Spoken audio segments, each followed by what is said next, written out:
आज हम स्टडी करेंगे एबनॉर्मलिटीज़ ऑफ आरबीसीज़। क्या क्या एबनॉर्मलिटीज़ आती है आरबीसीज़ के अंदर, या जो मॉर्फोलॉजिकल डिसऑर्डर्स आती है आरबीसीज़ के अंदर, इसको हम डिस्कस करेंगे। सबसे पहले हम डिसऑर्डर्स या मॉर्फोलॉजिकल डिसऑर्डर्स को डिस्कस करने से पहले हम डिस्कस करेंगे कि नॉर्मल आरबीसीज़ किस तरह से होते हैं। तो नॉर्मल आरबीसीज़ जो होते हैं वो बाइकॉन्केव डिस्क शेप के होते हैं और उनकी जो नॉर्मल साइज़ होती है वो 7.2 माइक्रोमीटर्स, और उनके अंदर न्यूक्लियस नहीं होता है, और जो साइटोप्लाज्म होता है वो पिंकिश होता है और स्मॉल एरिया सेंट्रल पोलर होता है। तो मॉर्फोलॉजी के बेस पे हम सबसे पहले वेरिएशंस क्या आ जाती है साइज़ के अंदर, माइक्रोसाइटिक होता है या मैक्रोसाइटिक होता है ये देखेंगे, या हीमोग्लोबिन की डिस्ट्रीब्यूशन क्या होती है, +1 में होती है, +2 में होती है, या पोलर बॉडी ज़्यादा होती है कम होती है ये देखेंगे। और तीसरी चीज़ हम ये देखेंगे कि शेप में वेरिएशंस आते हैं कि टारगेट सेल्स बनते हैं शेप में वेरिएशन आने की वजह से, या सेफेरोसाइट बनते हैं, या स्टोमेटोसाइट बनते हैं, या टी ड्रॉप बनते हैं, या एक्केंथोसाइट्स बनते हैं। और चौथी चीज़ क्या होगी, उसके अंदर इंक्लूजन बॉडीज आ जाती हैं, प्रोजेक्शंस बनते हैं आरबीसीज़ के अंदर। चौथी डिस्ट्रीब्यूशन आरबीसीज़ किस तरह से होती है, एग्लूट्रेशन वगैरह या रोलेक्स वगैरह की फॉर्मेशन हो जाती है। तो ये जितने भी 4-5 टाइप जो डिसऑर्डर्स आती है शेप की वजह से, या हेमोग्लोबिन की डिस्ट्रीब्यूशन की वजह से, या उसकी साइज में आ जाए, या इंक्लूजन बॉडीज इसके अंदर इंटर हो जाए, या क्लैंपिंग हो जाए डिस्ट्रीब्यूशन के अंदर मॉर्फोलॉजी ऑफ आरबीसीज़ की, इसके अंदर जितने भी बीमारी आएंगे उसका हम एक एक करके डिस्कस करेंगे। यहाँ पे कुछ टर्मिनोलॉजीज यूज़ किया जाता है। पहले आरबीसीज़ की साइज़ को शेप को किस तरह का बाइकॉन्केव कहा जाता था, अब क्या कहते हैं, डिक्स्ट्रोसाइट कहते हैं। पहले बार सेल वगैरह या क्रेटीन या बार बेरी सेल्स कहते थे, अब उसको क्या कहते हैं, न्यू टर्मिनोलॉजी क्या कहते हैं, एक्सेंथोसाइट, पर सेल्स, एक्सेंथोसाइट या स्टोमेटोसाइट कहते थे, अब क्या कहते हैं, मोथ सेल्स, कट फॉर्म या मशरूम केप, इस तरह के शेप के होते थे, अब उसको क्या कहते हैं, उस टाइप का डिसऑर्डर्स को स्टोमेटोसाइट, सेफेरोसाइट सेफेरिकल फॉर्म में होते हैं, या माइक्रोसाइट साइट्स के अंदर पाए जाते थे नॉर्मली, उस केस में देखे जाते थे। सिजेंथोसाइट, हिस्टोसाइट कहते थे पहले, फ्रेगमेंट सेल्स कहते थे, अब ये ड्राइपोडोसाइट कहते हैं, सिकल सेल्स को ड्राइपोडोसाइट कहते हैं, कोडोसाइट कहते हैं टारगेट सेल्स को, डेक्रोसाइट कहते हैं ड्रॉप सेल्स या टेनिस रैकेट सेल्स कहा जाता था पहले।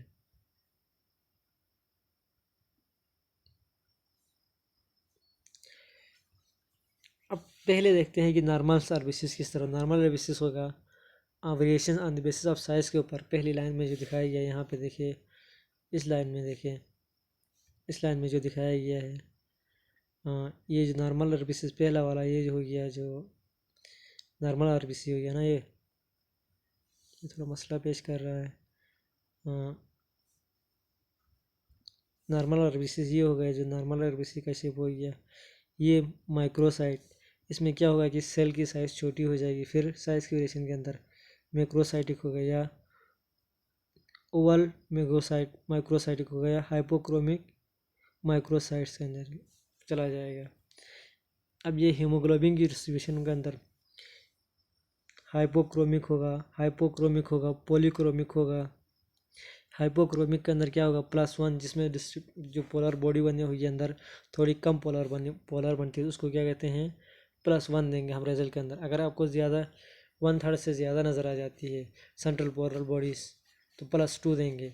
अगर बॉर्डर लाइन तक पहुंच जाती है, थोड़े से बॉर्डर से आगे पीछे +3, अगर मुकम्मल सेल मेम्ब्रेन को अटैच कर रहा है तो उसकी जगह +4 देंगे। रेडिकुलोसाइट या पॉलीक्रोमेजिया कहते हैं, जो आरबीसीज़ के अंदर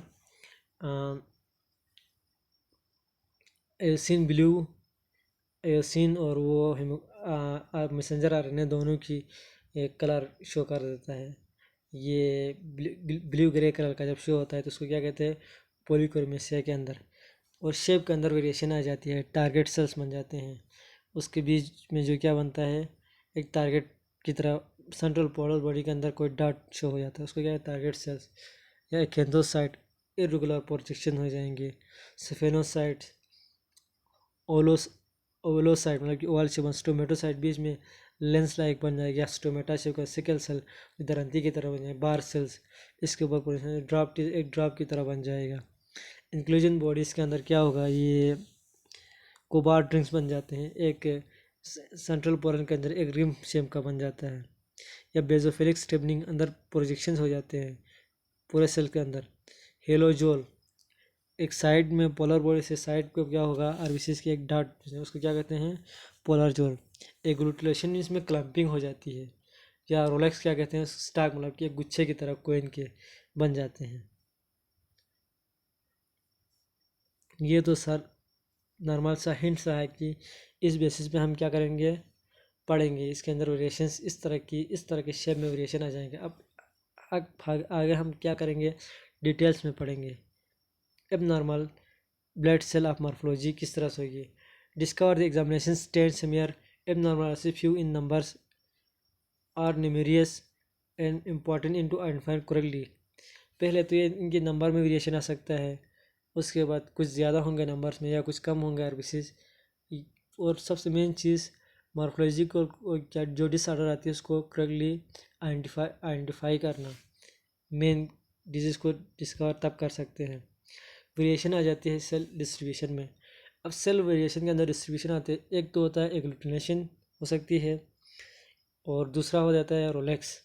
अब एग्लूटिनेशन की मॉर्फोलॉजी किस तरह से होगी, इरेगुलर क्लम्प। अब एग्लूटिनेशन की केस में हमें क्या नज़र आएंगे, ब्लड परफियर समीर स्टेनिंग के अंदर हमें नजर आएंगे इरेगुलर क्लम्प्स ऑफ आरबीसीज नज़र आएंगे। ये नॉर्मली पाए जाते हैं, किस तरह की बीमारी इसमें पाए जाएंगे, जो कम cold agglutinins warm auto immune haemolysis के अंदर। ये दो कंडीशन के अंदर ये क्या जाएगा, एग्लूटिनेशन आरबीसीज क्लम्पिंग करते हुए हमें पेरिफेरल समर में दिखाई देंगे। इस तरह से यहाँ पे दिखाया गया, देखें ये नॉर्मल इस तरह से नज़र आएगा, नॉर्मल इस तरह से नज़र आएगा। और जब क्लम्पिंग होगी तो ये देखिए ये वाला क्लम्पिंग एग्लूटिनेशन क्लम्प के फॉर्म में एग्लूटिनेशन होगा तो इस तरह से नज़र आएगा। रोलेक्स की मॉर्फोलॉजी क्या हुई, पेरिफेरल समर के अंदर स्टेक नज़र आएगी, एक गुच्छे की तरह नज़र आएगा, मतलब कि क्वेंस गुच्छे नहीं होते इस तरह से, ये गुच्छे की तरह नज़र आएंगे। इसको क्या कहते हैं, stack resembling stack like a coin, एक सिक्कों का एक गुच्छा नहीं होता है टाल की तरह, उस तरह नज़र आएंगे। ये नॉर्मली हाइपर फिब्रिनोजन एनीमिया के अंदर या हाइपरग्लोबिमिन एनीमिया के अंदर नज़र आएंगे। ये देखें ये नॉर्मल केसेस में इस तरह से नज़र आएगा, और जब रोलेक्स बनेंगे तो इस तरह से स्टाक बनेंगे, टाल बनेंगे। आरबीसीज की स्टाक बनेंगे, गुच्छे बनेंगे इस तरह से, यहाँ पे दिखाया गया है। वेरिएशन इन दी एर्थोसाइट साइज के अंदर, जब आरबीसीज की साइट के अंदर वेरिएशन है उसको क्या कहते हैं, एजेंथोसाइटोसिस कहते हैं। इस तरह से दो ग्रुप में डिवाइड किया जाता है उसको। माइक्रोसाइटोसिस, माइक्रो मीन्स छोटे, डिक्रीज हो जाएगी आरबीसीज की साइज़, क्या होगी माइक्रोसाइटोसिस में डिक्रीज हो जाएगी। कितनी डिग्री से, 7 माइक्रोमीटर से क्या क्या होगा, कम होगा डायमीटर आरबीसीज का पेरिफेरल समर के अंदर।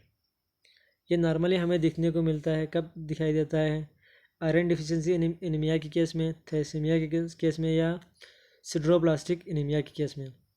माइक्रोसाइटोसिस मॉर्फोलॉजी नज़र आएगी, जो आरबीसीज का शेप होगा वो छोटा नज़र आएगा नॉर्मल साइज से, 7.2 होता है। और जो माइक्रोसाइटोसिस में क्या होगा कि 7.2 से स्मॉलर, यहाँ पे जो दिखाया गया देखो ये आरबीसीज एरो शो किया गया, ये वाला आरबीसीज, ये जो नॉर्मल आरबीसीज है, नॉर्मल आरबीसीज ये रहे, और नॉर्मल ये देखें छोटे आरबीसीज जो 7.2 माइक्रोमीटर से छोटे हैं, ये देखें, इसको क्या कहते हैं, माइक्रोसाइटोसिस कहते हैं, वेरिएशन इन साइज़ के अंदर। और दूसरा क्या होता है, माइक्रोसाइटोसिस। माइक्रोसाइटोसिस में क्या होता है कि increase in the red blood cells, जो आरबीसीज की जो साइज़ होता है वो इंक्रीज हो जाती है। कितना इंक्रीज होगा, 9 माइक्रोमीटर से।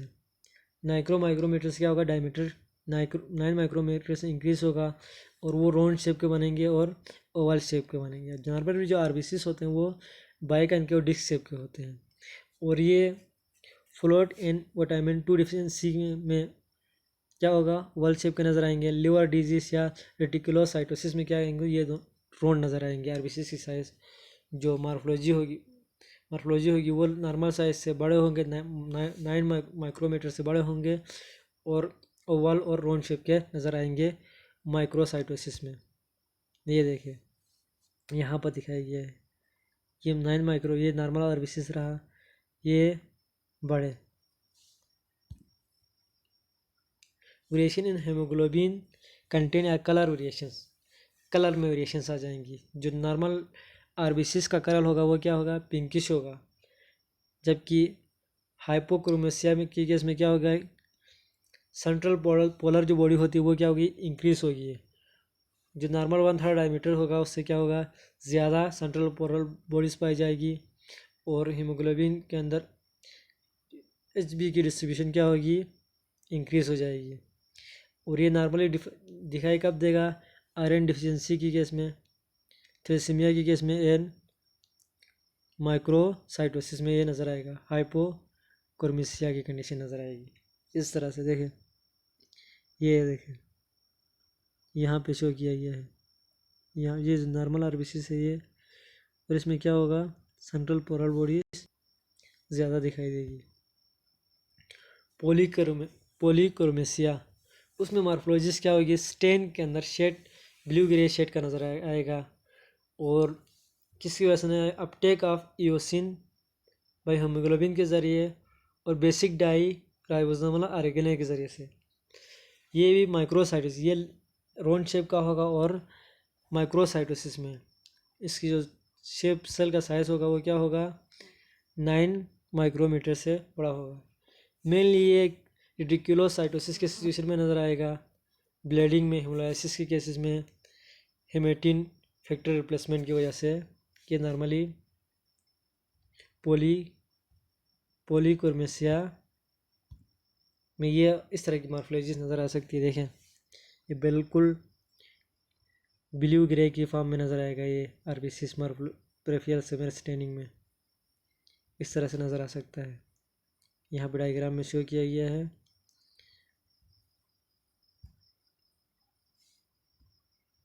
वेरिएशन इन शेप में वेरिएशन आने को क्या कहते हैं, आरबीसीस की जब शेप में वेरिएशन आएगी, जब साइज में वेरिएशन आएगी तो उसको एक्एंथोसाइटोसिस कहते हैं। जब शेप में वेरिएशन आ जाएगा उसको क्या कहते हैं, पॉलीकोसाइटोसिस कहते हैं। RBCs of different shapes, RBCs क्या बनेंगे, पॉलीकोसाइटोसिस में क्या होता है, आरबीसीस मुख्तलिफ शेप के बन जाते हैं। इसमें फर्स्ट ऑफ ऑल हम डिस्कस करेंगे टारगेट सेल्स बनते हैं। टारगेट सेल्स में क्या होगा, red blood cell have area increase staining which appear central pallor, जो सेंट्रल पोलर रीजन होगा वो क्या होगा, ज़्यादा होगा। ये नॉर्मली किस चीज़ में नज़र आएंगे हमें, ऑब्स्ट्रक्टिव लिवर डिजीज़ में, सीवियर आयरन डिफिशिएंसी में, थैलेसीमिया की बेसिस में, या पोस्ट सेपेलोटोमी की केस में क्या होगा, नज़र आएगा। इस तरह जो सेंट्रल बॉडीज नहीं होगी वो इंक्रीज होगी नॉर्मल आरबीसीस के निस्बतन। सेफेरोसाइटोसिस के अंदर जिसकी मार्फोलॉजी होगी वो सेफेरिकल फॉर्म में होगी। जो सेंट्रल एरिया पोलर एरिया होगा वो क्या होगा, स्टेन के अंदर कम नज़र आएगा और ये नॉर्मली नज़र आएंगे हमें हेरिडिटरी सेफेरोसाइटोसिस में, इम्यून हेमोलाइटिक एनीमिया में, जीयू